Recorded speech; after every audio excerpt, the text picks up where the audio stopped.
Pernahkah Anda mengalami ketika Anda membaca sesuatu, lalu Anda merasa tersentuh, Anda merasa semangat Anda dibakar kembali, Anda merasa dihibur, Anda merasa dikuatkan?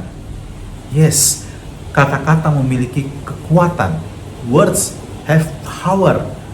Juga kalau Anda misalnya mendengarkan lagu, itu juga merupakan kata-kata, dan lagu tersebut juga bisa menyentuh Anda, membangkitkan gairah hidup Anda.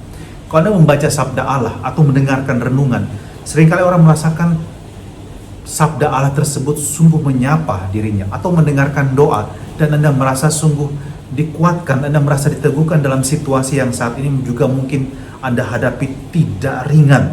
Mungkin Anda saat ini sedang bergulat untuk bisa cepat sembuh, pulih kembali, dan mengalami masa isolasi yang lama, dan dalam situasi tidak menentu apakah bisa melewati pandemi ini. Anda menjadi cemas, Anda menjadi takut, atau keluarga Anda yang terpapar dan kemudian Anda juga menjadi cemas dan khawatir, dan Anda harus berjuang untuk merawat.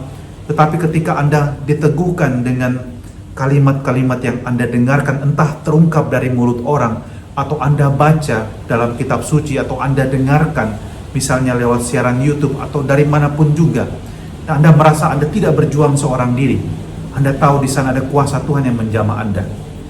Yesus hari ini tampil di depan umum, dan kemudian dia mengutip dari kitab Nabi Yesaya ayat yang sangat indah, melambangkan siapa dirinya. Dia datang untuk membebaskan para tawanan. Dia memberitakan kabar gembira untuk orang-orang miskin. Dan itulah Yesus. Dia membawa kabar sukacita, dan orang yang mendengarkan itu tahu, wow, it's really powerful. Apa yang keluar dari mulut Yesus adalah sesuatu yang luar biasa dan sungguh menguatkan.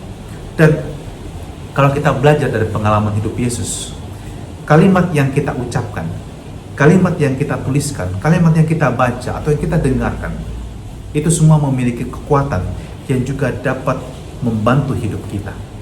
Kalau Anda mengalami misalnya situasi yang sulit dalam kehidupan ini, Anda mengalami mungkin anxiety, Anda mengalami kepedihan, kecemasan, kesedihan, dan Anda mencoba menuliskannya. Menurut para psikolog, ternyata menuliskan perasaan tersebut berarti kita juga belajar mengenali perasaan kita, dan belajar menuangkannya, dalam arti menyalurkannya, dan itu akan membantu meringankan perasaan kita. Just like when you call somebody and tell about your experience, maybe bad experience, maybe your sadness, mungkin juga menceritakan pengalaman kegagalan kamu, dan ketika Anda mengeluarkan itu, Anda merasa plong. Meskipun maybe there are no solution at all terhadap persoalan kamu, tapi kamu merasa it is really helpful for you.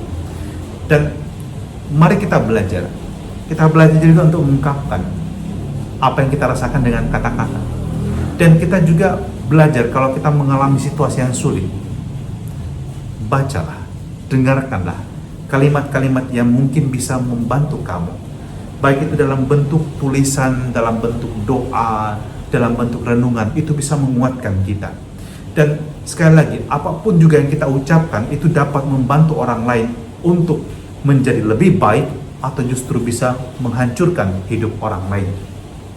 Masaru Emoto, seorang profesor dari Jepang, pernah membuat penelitian mengenai air. Saya kira ini bukan sesuatu yang asing bagi Anda, tapi untuk mengingatkan kita kembali, remind us again, bahwa kata-kata yang kita ucapkan itu ibarat pedang bermata dua. Kita bisa memberi kehidupan kepada orang lain atau mematikan kehidupan orang dengan kata-kata kita.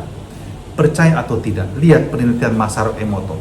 Kata-kata yang positif yang ditempelkan pada botol, misalnya saja cinta atau cinta keluarga. Lihat, ada di sana bahkan ada 3 lapisan yang melambangkan 3 generasi, dan bukan main. Cinta keluarga itu saling melindungi satu sama lain. Itu contoh. Atau misalnya kalau pada botol tersebut air dimasukkan dalam botol, dan kemudian diputarkan lagu yang indah seperti Ave Maria, terbentuk kristal yang sangat indah.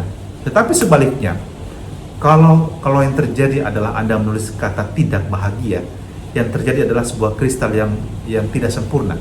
Itu melambangkan bahwa sebenarnya ketidakbahagiaan itu bukan merupakan sebuah kondisi akhir, tapi merupakan sebuah proses. Anda belum bahagia, tetapi bagaimana Anda menggunakan pilihan kata yang tepat itu juga akan sangat menentukan efeknya pada sesuatu yang Anda hadapi, pada orang yang Anda hadapi. Maka pesan hari ini adalah gunakan kata-katamu untuk membangun kehidupan, jangan sebaliknya.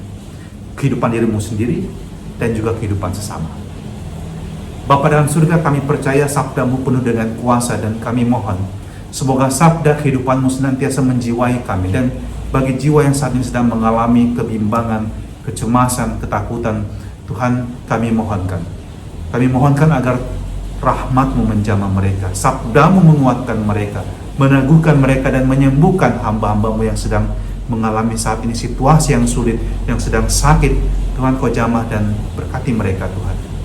Biarkan mereka bisa melewati pandemi ini juga dan menjadi sehat kembali. Dan bagi kami semua, semoga kami selalu saling juga menjaga dalam hidup ini, agar kami bersama-sama dapat melangkah dan boleh selalu juga tetap sehat walafiat dan menjalankan tugas dan aktivitas kami dengan sebaik-baiknya.